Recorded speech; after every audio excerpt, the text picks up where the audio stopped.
What's up, everybody? Welcome back to the Jake Take. For the first time ever, this video is sponsored by... Never mind, nobody. We ain't got no sponsors yet. But it is Drink Up Friday, and I got my little drink here with me. It is Friday. It's March 7th. We have a hell of a weekend of fights coming up, and very excited, but that's not what today's video is about. I will be doing my breakdowns in tomorrow's video. My UFC 313 fight breakdowns will be in tomorrow's video. But there are a couple topics that I wanted to talk about today. And now that I have a little drinky poo in my hand, I think that this is going to be a great video. So remember, like, subscribe, comment, and let me know some of your thoughts on some of these topics below. I'm not going to go over what I'm going to talk about in this video, but I am going to put it in the title. But let's just dive right into it. Okay, so I've been seeing a lot of speculation, right? This is totally unconfirmed, but a lot of speculation is saying right now that Ilia versus Conor McGregor could be Ilia's first lightweight fight, and obviously Conor's first lightweight fight back since... I think it was 2022, I think. But, you know, this is a fight that I have to say, if this is truly going to come to fruition, I have to give Conor McGregor his credit, right? Because I am guilty of, at least in the past year or so, really been hard on Conor McGregor just because... It seems like he's constantly promising this comeback, and you know we've seen him recently say he wants to fight in bare knuckle FC.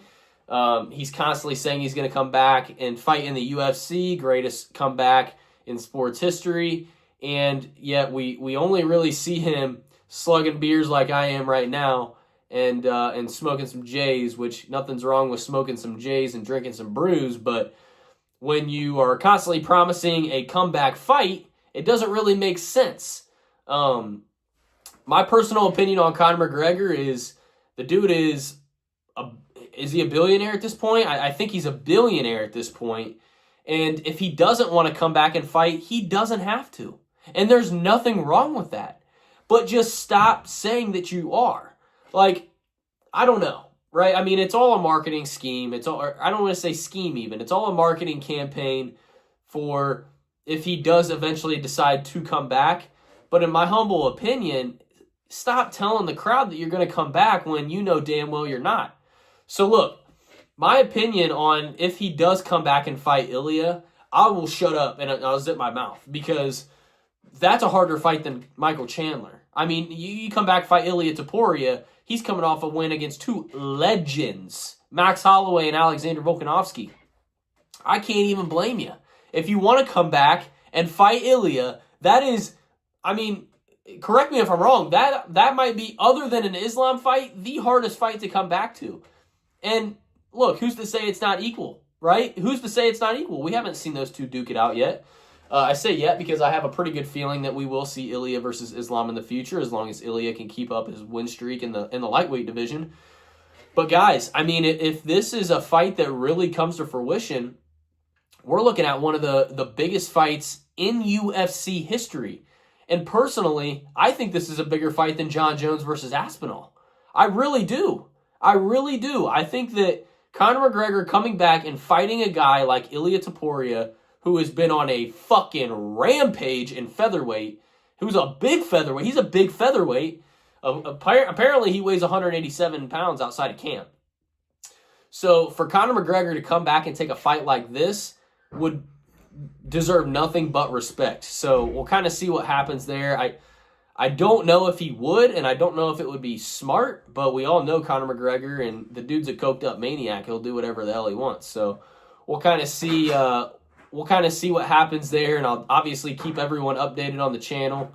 But let's keep a lookout for that. I mean, this would be potentially one of the most anticipated fights ever in the UFC history. So, my opinion on it is I think that Ilia would probably get it done. And the reason for that being is Ilia is just active, right? We saw Conor McGregor. He was an absolute animal when he was active, knocking Jose Aldo out in 13 seconds. I mean, getting wins over major names in the lightweight division. Eddie Alvarez, I think that Conor McGregor coming back and fighting Ilia would be fucking badass.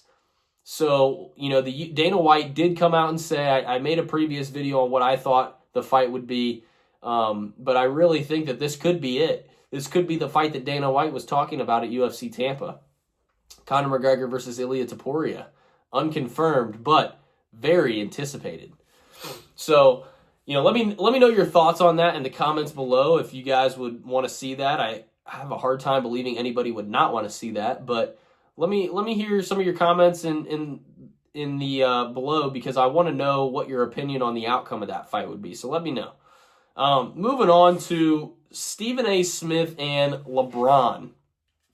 So if you saw the viral video going around this morning, we saw LeBron confront Stephen A. Smith courtside last night after the Lakers beat the New York Knicks. And we saw him mouth something along the lines of, keep my son out of this shit, or whatever he said. I saw Dave Portnoy's video earlier. Look, I'm in agreement with Dave Portnoy on this one a little bit. It's not very often you'll hear me say that, but look, LeBron, you fought and pushed so hard to get Bronny into the league, and we all know you did. So you fought extremely hard to get Bronny into the league, to play with him, and, whatever. I honestly think that was pretty cool when Bronny and LeBron linked up on the NBA court for the first time, the first father-son duo to ever step foot on the court together and play a game together.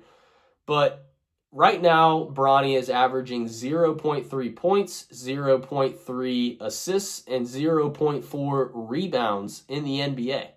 We know that he's not NBA level talent yet. I say yet because he is putting up very good numbers in the G League. However, to come up to a true journalist and say, keep my son's name out of your mouth. I mean, what are you, Will Smith? What are you, Will Smith? It's like, he's a journalist. It's his job to be talking. And he's not even talking down. He's just simply stating the facts that, look, I mean, Bronny is the Make-A-Wish kid right now in the NBA. I mean, we all know that he has not earned his spot there yet.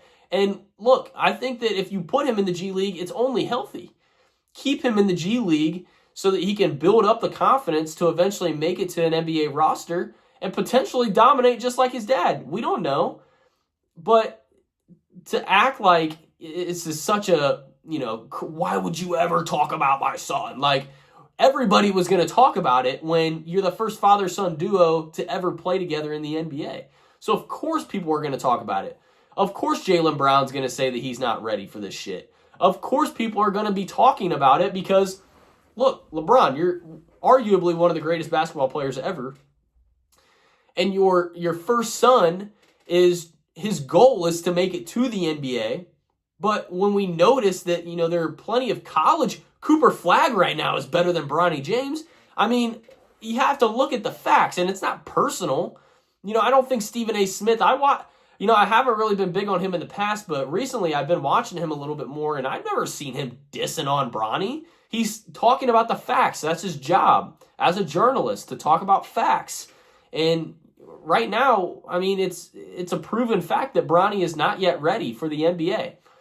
And here's my problem with confronting Stephen A. Smith. My problem is that keep it private. If you have a problem with him or have a problem with what he's talking about, why do you have to bring it public? Because then you force people to talk about it. You're content farming at that point. It's like, what was the point of that? If you really truly cared, you would call him up as a man, or sit down with him face to face as a man and talk to him about it and express your opinion. But look, I'm so tired of LeBron just getting everything he wants. I mean, obviously he is one of the greatest, arguably the greatest basketball player of all time.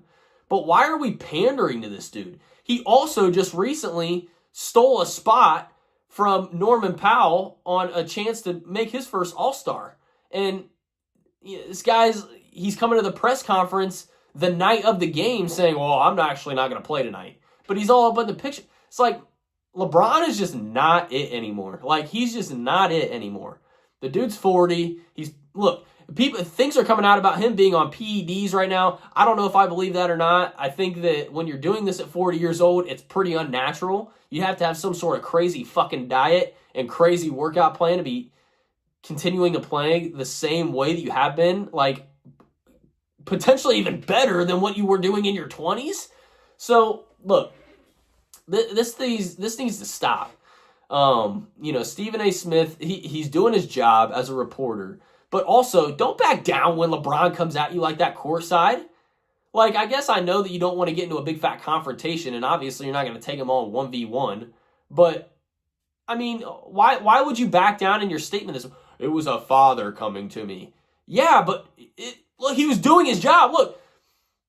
Look, he's on the court doing his job. But he comes up to you after it's like he knows he's doing it on a public stage. That's annoying, and we all know that that's annoying. And anybody that's a LeBron stan is gonna say, actually, it's like no.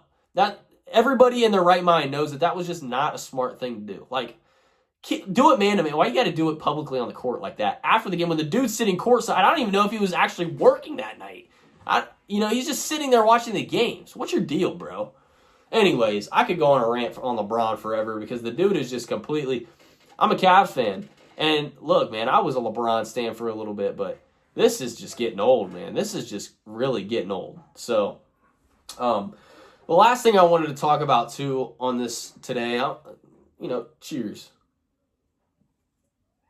Last thing that I wanted to talk about on the channel today is ESPN and Charles Barkley and how the network is. Look, I saw Charles Barkley's video of him saying, ESPN has a very, very bad habit of constantly covering the Lakers and the Warriors. And look, right, the Lakers, they are on a little hot streak right now. We all know they are. They have been for the last couple of weeks, right? They had the biggest trade go through in the potentially NBA history midseason. But why are we not talking about the Cavs being on a 12-game win streak? They're literally on fire right now. OKC, on fire. Boston Celtics. And you're covering the Lakers. Like, I just don't get it, ESPN. Like, what are we doing? What are we actually doing? Like, let's start covering the teams that are actually hot right now. Let's start covering the topics that people want to actually hear. You're creating the storyline through Los Angeles and Luka and LeBron. We know that there's a storyline there. If you watch the NBA, you know that that's like a built-in storyline. That's not something that you even have to push for people to be interested in.